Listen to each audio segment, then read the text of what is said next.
구독, 좋아요는 사랑입니다. 한 번씩 눌러주시면 제가 채널을 유지하는데 큰 힘이 난답니다. 상복 입은 왕, 균형 위를 걷다. 프롤로그 장례식이 전쟁이 되는 나라. 여러분 상상해보세요. 아버지가 돌아가셨습니다. 슬픔에 잠긴 당신은 장례를 치르려 하는데 갑자기 나라 전체가 두 편으로 갈라져 싸웁니다. 싸움의 이유? 어머니가 상복을 1년 입어야 하느냐, 3년 입어야 하느냐입니다. 황당하죠? 그런데 이게 조선 18대 왕 현종이 즉위하자마자 마주한 현실이었습니다. 1659년 19세의 젊은 왕 현종. 그의 앞에는 아버지 효종의 관이 놓여 있었고 그 주변에는 서인과 남인이 칼을 갈며 서 있었습니다. 이것이 바로 조선 역사상 가장 기묘한 정치 전쟁, 기해예송의 시작이었습니다. 일장 상복 전쟁 옷 입는 기간이 정치가 되다. 겉으로는 예법, 속으로는 권력. 효종이 세상을 떠나자 조정은 발칵 뒤집혔습니다. 문제는 단순했습니다. 효종의 어머니인 대비 장렬 왕후가 상복을 얼마나 입어야 하는가? 서인의 주장 효종은 둘째 아들이었으니 1년만 입으면 됩니다. 남인의 주장 왕은 장자와 같으니 3년을 입어야 합니다. 지금 듣기엔 정말 어처구니 없는 싸움 같지만 이 논쟁 뒤에는 섬뜩한 정치 논리가 숨어 있었습니다. 서인의 진짜 속마음 효종은 원래 왕이 될 사람이 아니었어. 형 소현세자가 죽어서 어쩔 수 없이 된 거지. 그러니 정통성이 약해. 남인의 진짜 속마음 왕위에 오른 순간부터 왕은 장자와 같아. 효종을 격화시키려는 거냐? 현종의 입장에서 생각해보세요. 아버지를 모욕하는 건가 아니면 예법을 지키는 건가? 어느 쪽을 들어도 반대편은 반역으로 몰아갈 기세였습니다. 결국 현종은 서인의 손을 들어줬습니다. 1년 복상으로 결정한 겁니다. 하지만 이 결정은 현종 평생의 트라우마가 됩니다. 남인은 왕이 아버지를 배신했다며 분노했고 현종 본인도 이 결정을 내내 후회했다고 전해집니다. 2장 15년 후 똑같은 악몽이 돌아오다. 갑인예송 이번엔 어머니 차례. 1674년 역사는 잔인하게 반복됩니다. 이번엔 현종의 어머니 인선왕후가 세상을 떠났습니다.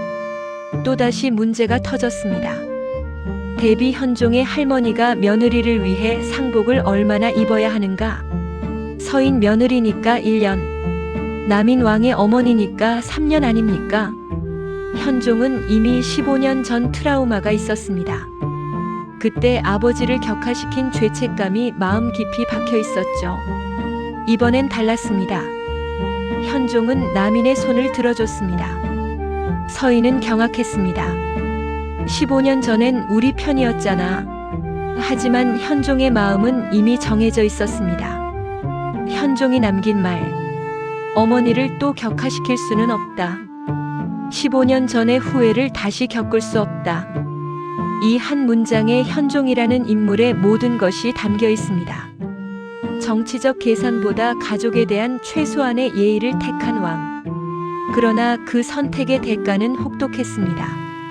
3장 청빈왕 현종 왕궁에서 가장 가난하게 산 왕. 비단도 반납하라. 예속 논쟁만큼이나 현종을 특징 짓는 것이 바로 극도의 청렴함입니다. 어느 날 현종은 궁궐 내 상궁들에게 비단을 하사했습니다. 왕이 신하에게 선물을 주는 건 당연한 일이죠. 그런데 며칠 후 그 비단 다시 반납하라. 상궁들은 황당했습니다. 전하, 이미 하사하신 것을. 하지만 현종은 단호했습니다. 백성들이 굶주리고 있는데 궁궐에서 비단을 쓸 수 없다. 이게 한두 번이 아니었습니다. 현종 재위 기간 내내 왕실 경비는 극도로 축소되었습니다. 왕의 의복이 누더기가 되다. 신하들의 기록을 보면 현종의 옷이 너무 낡아서 걱정될 정도였다고 합니다. 심지어 전하, 이 옷은 너무 해졌습니다. 새 옷을 입으시지요라고 간청하는 신하에게 백성이 입는 옷보다 나은데 무엇이 문제냐? 라고 답했다는 일화가 전해집니다. 이 정도면 거의 강박에 가까운 청빈입니다. 왜 현종은 이렇게까지 했을까요? 사장 하늘도 왕도 울었던 시대. 재난의 연속. 현종시대 조선은 말 그대로 재난의 연속이었습니다. 1660년대 초반 극심한 한파로 농작물 전멸. 1665년 대홍수로 한강 범람, 백성 수백 명 익사. 1670년대 연이은 흉년, 전국적 기근 발생. 실록을 보면 현종 재위 15년 중 절반 이상의 해에 천재지변 기록이 나옵니다. 내 탓이다. 유교 국가 조선에서 천재지변은 단순한 자연재해가 아니었습니다. 왕이 덕이 없어서 하늘이 노한 것이라고 믿었죠. 현종은 진심으로 그렇게 믿었던 것 같습니다. 실록 곳곳에 이런 기록이 나옵니다. 흉년이 드는 것은 과인의 덕이 부족해서다. 과인이 부끄럽다. 백성의 굶주림이 내 가슴을 찢는다. 어찌 편히 잠들 수 있겠는가. 이건 형식적인 말이 아니었습니다. 현종은 실제로 구휼 정책을 수없이 펼쳤고 세금을 감면하고 비축곡식을 풀었습니다. 그래서 왕실 재정이 바닥났고 자신의 옷조차 제대로 챙기지 못했던 겁니다. 오장 중간자의 비극 누구도 만족시킬 수 없었던 왕. 양쪽 모두의 적.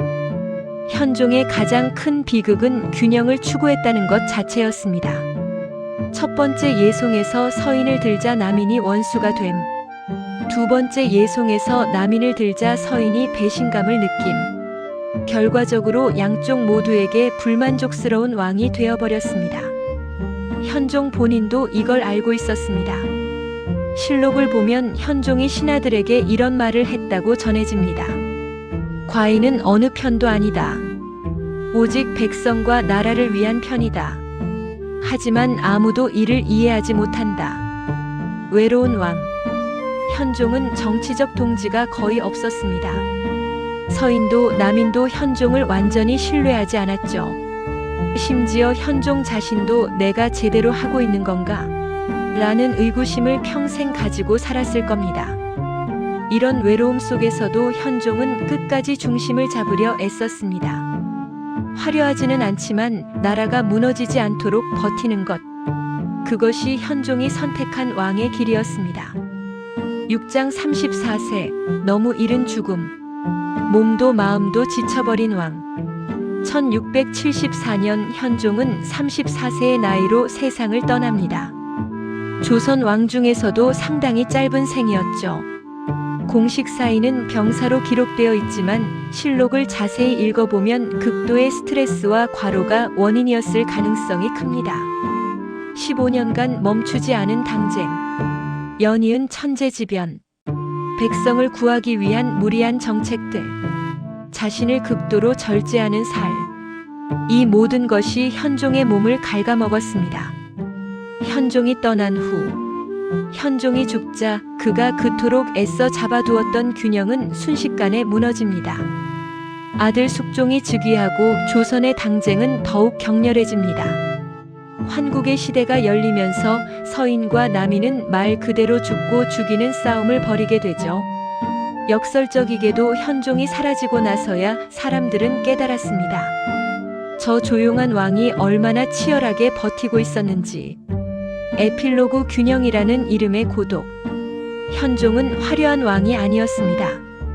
세종처럼 위대한 업적을 남기지도 않았고, 태종이나 세조처럼 강력한 카리스마가 있지도 않았고, 정조처럼 개혁적인 비전을 제시하지도 않았습니다. 하지만 현종은 무너지지 않게 버티는 것의 가치를 보여준 왕입니다. 현종하면 떠오르는 세 가지. 1.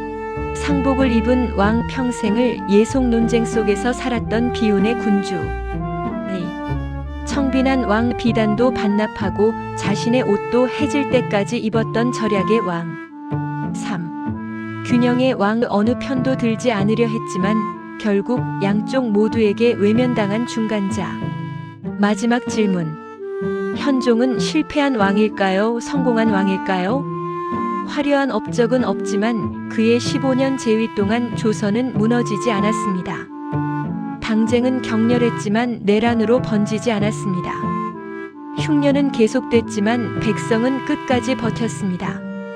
어쩌면 현종의 진짜 업적은 아무 일도 일어나지 않게 한 것일지도 모릅니다. 역사는 종종 화려한 왕들만 기억합니다. 하지만 때로는 조용히 치열하게 버티는 왕도 필요합니다. 현종은 바로 그런 왕이었습니다. 과인은 화려하지 않아도 좋다. 다만 백성이 굶주리지 않고 나라가 무너지지 않는다면 현종이 남겼을 법한 그러나 실록 어디에도 없는 말.